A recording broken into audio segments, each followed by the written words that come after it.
La fragilité que vous ressentez dans l'économie n'est pas aléatoire.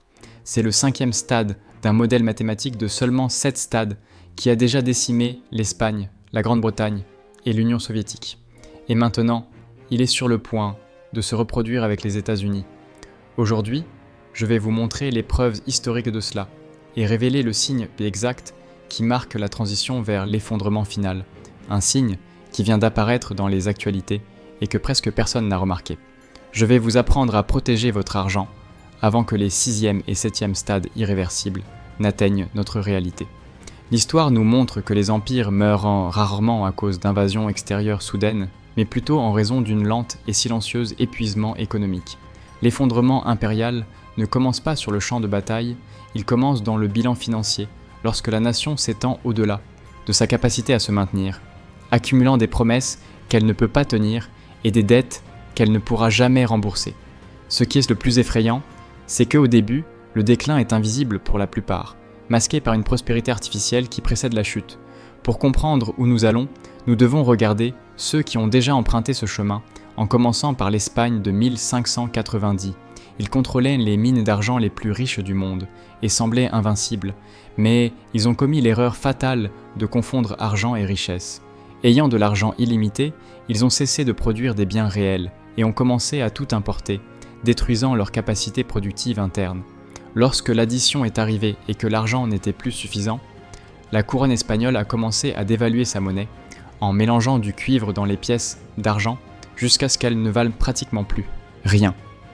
Pouvez-vous imaginer l'arrogance de croire que les lois de l'économie ne s'appliquent pas à vous? Et c'est là que cela devient effrayant. 3 siècles plus tard, la Grande-Bretagne a répété ce même scénario. Si vous pensez que le dollar est intouchable aujourd'hui, rappelez-vous, en 1914, la livre sterling était la maîtresse du monde et Londres était le centre financier du monde. Mais en seulement 40 ans, tout a disparu.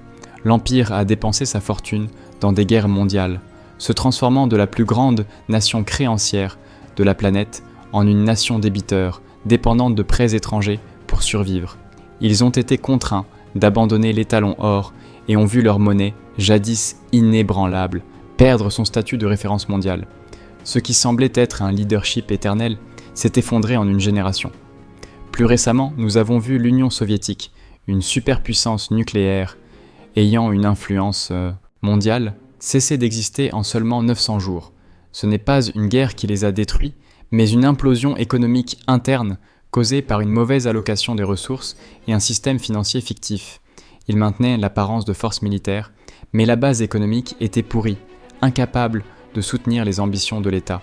Dans tous ces cas, l'élite et la population croyaient que leur pouvoir était permanent et que leur monnaie était immunisée contre l'échec. Ils avaient tort à chaque fois, car les mathématiques n'ont aucune loyauté envers des drapeaux ou des frontières. Et maintenant, en regardant les données actuelles des États-Unis, nous voyons non seulement des similitudes, mais une répétition exacte des mêmes erreurs, étape par étape. Ce que vous découvrez par la suite, c'est que les signaux d'alerte ont déjà été dépassés et que nous fonctionnons avec du temps emprunté. Analysons la carte de ce territoire dangereux, en vérifiant les jalons qui sont déjà derrière nous.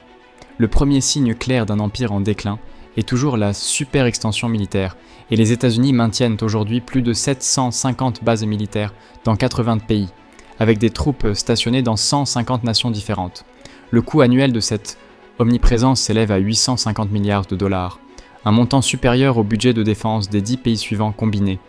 Tout comme l'Espagne a tenté de se battre simultanément sur 4 continents et que l'URSS a fait faillite en essayant de suivre la technologie occidentale, les États-Unis ont étiré leurs ressources jusqu'au point de rupture. Vous devez vous demander, jusqu'à quand est-il possible de maintenir l'ordre mondial lorsque le coffre-fort à la maison est déjà vide? Cela nous amène inévitablement à l'étage 2, la dévalorisation monétaire, quelque chose que vous ressentez dans votre poche chaque fois que vous allez au supermarché. Le point de basculement a eu lieu en 1971, lorsque le lien entre le dollar et l'or a été rompu, transformant la réserve mondiale en une monnaie purement fiduciaire. Depuis 2020, l'impression de monnaie a accéléré de manière vertigineuse, avec plus de 6 trillions de dollars créés de nulle part, inondant le système. Le résultat mathématique est que le dollar a perdu 98% de son pouvoir d'achat depuis 1971. Nous ne mélangeons plus le cuivre avec l'argent comme les anciens rois, nous ne faisons que taper des nombres sur un ordinateur, mais l'effet corrosif sur votre travail acharné est exactement le même. Cependant, imprimer de l'argent n'est qu'un pansement pour une blessure beaucoup plus profonde, qui est l'étage 3, la spirale de la dette. Aujourd'hui, la dette nationale américaine dépasse 36 trillions, ce qui représente 120% du PIB. La donnée la plus alarmante que la plupart des journaux ignorent est que les paiements d'intérêts de cette dette approchent déjà d'1 trillion par an. Pour mettre cela en perspective, c'est comme si une famille gagnait 5 000 raies, mais devait payer 6 000 uniquement en intérêts sur sa carte de crédit chaque mois. La nation paie plus d'intérêts qu'elle ne dépense pour toute son armée. Pensez à la gravité de cela. La plus grande puissance du monde doit emprunter de l'argent juste pour payer les intérêts de ce qu'elle doit déjà. C'est la définition classique d'un schéma financier insoutenable. Et l'histoire montre qu'aucun pays n'est jamais sorti de cet étage sans un reset douloureux. Alors que l'ingénierie financière tente de maintenir le système debout, l'économie réelle souffre de l'étage 4, la perte de capacité productive. Tout comme la noblesse espagnole a commencé à mépriser le travail et à vivre des importations, les États-Unis ont dépeuplé leurs bases manufacturières, envoyant des usines en Chine, au Mexique et au Vietnam. Ils conçoivent et financent, mais ne produisent pas, devenant dépendants des chaînes d'approvisionnement étrangères pour tout. Des médicaments à l'acier, en passant par les composants militaires. Si le flux commercial s'arrête, les étagères se vident, révélant la fragilité d'une nation qui consomme beaucoup plus qu'elle ne crée. Est-il sûr de confier vos économies à un système qui ne produit plus rien de tangible ? Enfin, nous arrivons au symptôme le plus visible et le plus perturbant, l'étage 5, la décadence sociale. Lorsque l'économie cesse de fonctionner pour la majorité, la confiance dans les institutions chute à des niveaux historiquement bas et la polarisation politique paralyse la nation. Nous voyons l'augmentation de la criminalité, l'explosion des problèmes sociaux et une société qui ne parvient même pas à s'accorder sur des faits basiques, encore moins sur des solutions. L'Union soviétique a atteint exactement ce point de fracture sociale avant sa dissolution soudaine. Si nous avons rigoureusement complété les 5 premiers stades de ce schéma mortel, ce qui vient d'ensuite n'est pas une reprise miraculeuse, mais l'événement qui déterminera si votre argent survivra à la prochaine décennie. Le prochain domino à tomber est le stage 6, la perte du statut de réserve de monnaie. Nous commençons déjà à voir des fissures clairement apparaître, avec les nations des BRICS développant des alternatives et les banques centrales accumulant de l'or à des niveaux records, indiquant une perte de foi dans le dollar. Lorsque des partenaires commerciaux commencent à effectuer des transactions en yuan ou en roubles, et que l'Arabie Saoudite envisage d'accepter d'autres monnaies pour le pétrole, l'avantage exorbitant américain commence à disparaître. Le véritable danger ici est ce que nous appelons l'effet barrage. Aujourd'hui, le monde détient des billions de dollars en dehors des États-Unis, comme un barrage retenant une rivière. Mais lorsque le monde cessera d'utiliser le dollar, ce barrage se rompt. Des billions de dollars ne disparaissent pas. Ils reviennent tous à la fois, inondant l'économie américaine et noyant le pouvoir d'achat de quiconque détient cette monnaie. Avez-vous déjà réfléchi à ce qui se passe avec le prix des biens essentiels lorsque la monnaie perd son utilité mondiale ? Dès que cette barrière se rompt, nous entrons dans le stage 7, l'effondrement. Contrairement à ce que beaucoup imaginent, la fin d'un empire n'est pas une courbe douce et lente, mais une implosion soudaine et brutale. N'oubliez pas que l'Union soviétique est passée de superpuissance à inexistante en seulement 900 jours, sans guerre directe, uniquement par le poids de la faillite économique. C'est le moment où la superpuissance est forcée d'être reclassée comme puissance régionale, et les promesses de l'État s'évaporent du jour au lendemain. Mais au-delà de cela, sachant que l'effondrement est mathématique et historique, la question passe de « va-t-il se produire ?» à « que dois-je faire concrètement, maintenant ?» Le premier pas vers la survie financière n'est pas d'acheter un actif, mais de détruire une illusion dangereuse que la plupart des gens portent en tête.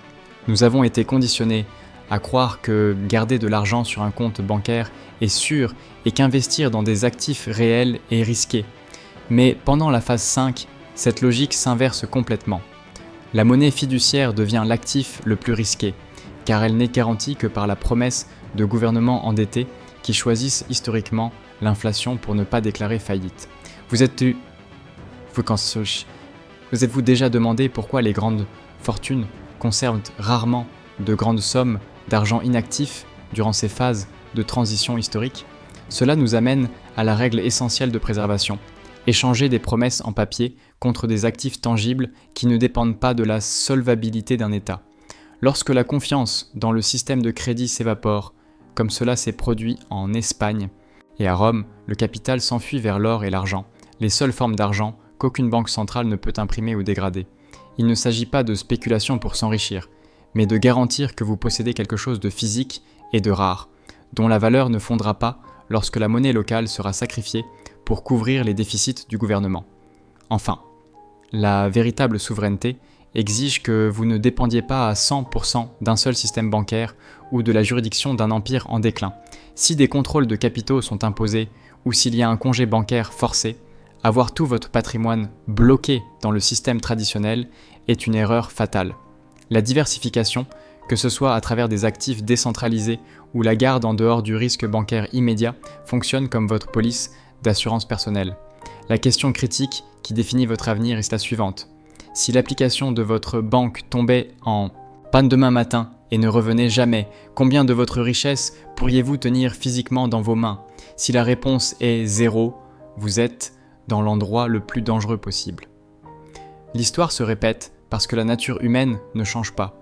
Chaque empire a cru être l'exception, mais les mathématiques ont toujours prévalu. Vous avez maintenant l'avantage stratégique de l'information. Pour ne pas être pris par surprise par les mouvements du marché, inscrivez-vous à la chaîne et appréciez la vidéo pour recevoir plus de contenu. Et le plus grand mouvement sur lequel vous devez garder un œil en ce moment est celui qui apparaît sur votre écran. Pour le visionner, il vous suffit de cliquer dessus. Nous vous y retrouvons.